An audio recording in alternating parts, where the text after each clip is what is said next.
दिहला दबाई, जाला दर्द नहीं खैलो दवाई। तुरल हमार तू कमरिया हो पिया तकिया लगा के, तुरल हमार तू कमरिया हो पिया तकिया लगा के। अब नहीं सकत पजरिया हो पिया तकिया लगा के, अब नहीं सकत पजरिया हो पिया तकिया लगा के।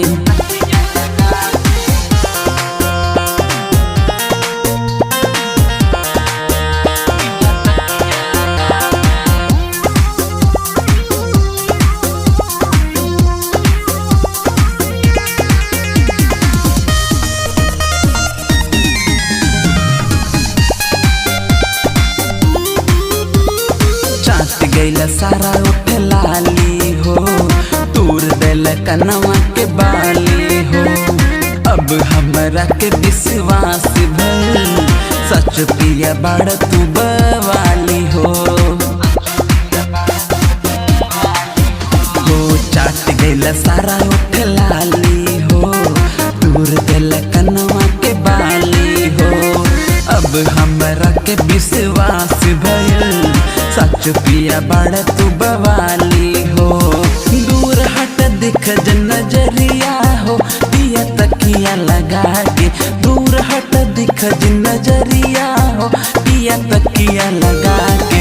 अब नहीं सटत पजरिया हो पिया तकिया लगा के, तुरल हमार तू कमरिया हो पिया तकिया लगा के।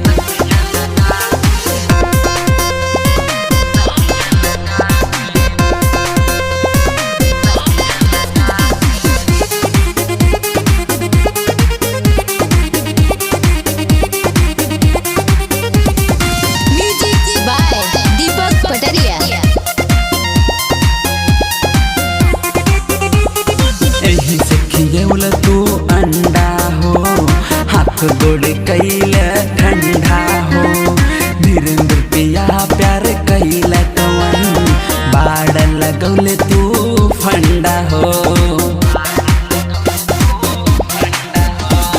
यही से खियौल तू अंडा हो हाथ गोड़ कई दिल ठंडा हो, धीरेन्द्र पिया प्यार कैल कवन बाड़ लगौले फंडा हो।